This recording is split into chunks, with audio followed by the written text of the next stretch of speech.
कहे थे ना मोदी जी कि हर साल 2 करोड़ रोजगार देंगे, बोले थे कि नहीं बोले थे?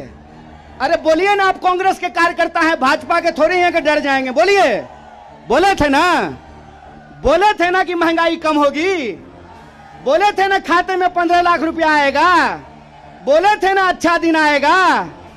आया क्या?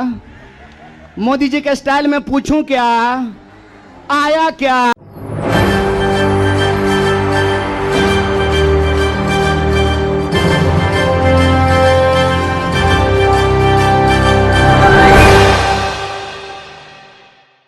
नमस्कार, मैं हूं राहुल शर्मा। आप देख रहे हैं एसपी 9 न्यूज़। स्वागत है आप सभी का आज के इस प्रोग्राम की शुरुआत कन्हैया कुमार से।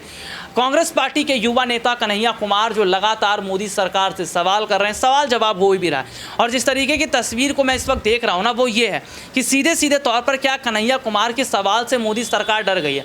कन्हैया कुमार जो लगातार सरकारों को लेकर मैं अगर बात करूँ तो बहुत कुछ वो कहीं ना कहीं कह रहे हैं। सरकार से बेरोजगारी, महंगाई, शिक्षा, स्वास्थ्य से जुड़े जो मुद्दे उन पर सवाल कर रहे हैं। तो देखिए, जो तस्वीर इस वक्त की है वो ये जाहिर तौर पर बताती है कि क्या कन्हैया कुमार जैसे नेता को कांग्रेस पार्टी में बड़ी जिम्मेदारी मिलने वाली। देखिए, 2024 के लोकसभा चुनाव से पहले जो तमाम मुद्दे हैं, 2024 के लोकसभा चुनाव से पहले जो तमाम हालात मैं देख रहा हूं, वो ये जाहिर तौर पर बताते हैं कि शायद कहीं ना कहीं एक बड़ी मुश्किलात में बीजेपी है। क्या कुछ कह रहे कन्हैया कुमार, देखिए एक रिपोर्ट।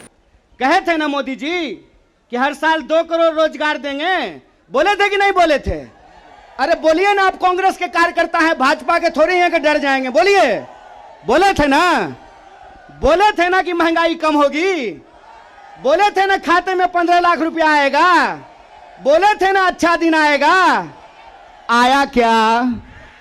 मोदी जी के स्टाइल में पूछूं क्या, आया क्या? अब नया जुमला आया है। अब नया जुमला आया है कि हम अग्निपथ लेकर के आए हैं। एगो भाजपा का नेता ईमानदार है, कैलाश विजयवर्गीय को धन्यवाद देना चाहिए। कम से कम उसने इस देश के नौजवानों की शंका दूर कर दी। उन्होंने बता दिया भाजपा की नई योजना है तैयार, भाजपा ऑफिस में सभी नौजवान बनेंगे चौकीदार। यही योजना है ना।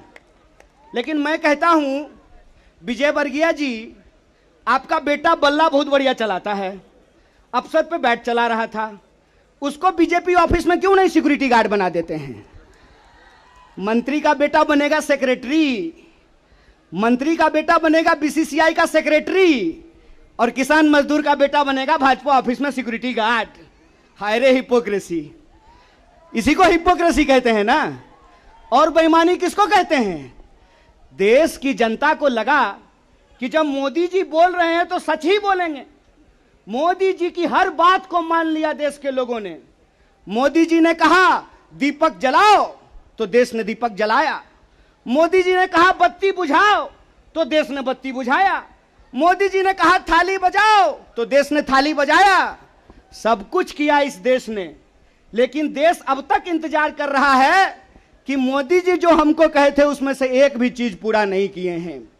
और ये देश की जो परिस्थिति है, इस परिस्थिति पे मुखर होकर के हमारे नेता बोलते हैं। इस बात का हमको गर्व है कि सरकार के सामने बिना झुके कोई लड़ता है अड़ करके, तो उसका नाम राहुल गांधी है।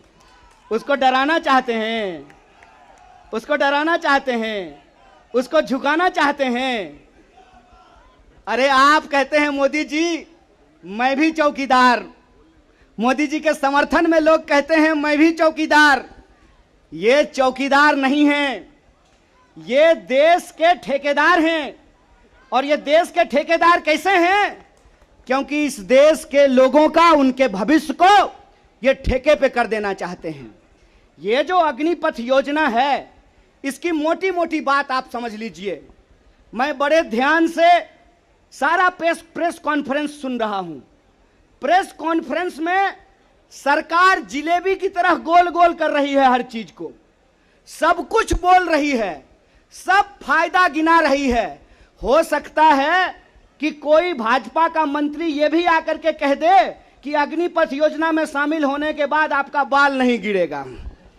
जिस तरीके से उसके फायदे गिनाए जा रहे हैं, लेकिन असली बात नहीं बताया जा रहा है। एक सिंपल सवाल है, सरकार को इस बात का जवाब देश के नौजवानों को देना चाहिए। क्या सिंपल सवाल है कि जो भर्तियां हो रही थी वो भर्ती होगी कि नहीं होगी? सवाल नंबर 1। सिंपल बात है, पहले आर्मी में हर साल 75,000 कम से कम लोग बहाल होते थे।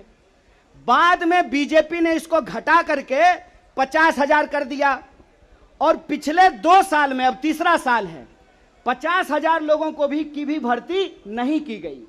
बहाना क्या दिया गया? बहाना दिया गया कि कोरोना था इसीलिए भर्ती नहीं किए।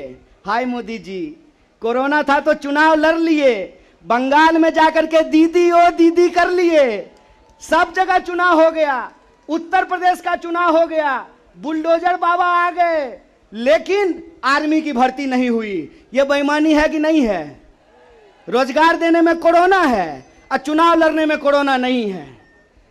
और अगर आप बैकलॉग को देखेंगे, 50,000 को अगर मान लें तब भी 1.5 लाख बहाली होनी चाहिए थी। 1.5 लाख ये बहाली नहीं कर रहे हैं। 1.5 लाख बहाली ये करेंगे कि नहीं करेंगे इसको ये नहीं बता रहे हैं। ऊपर से ये एक नया योजना लेकर के आ गए हैं।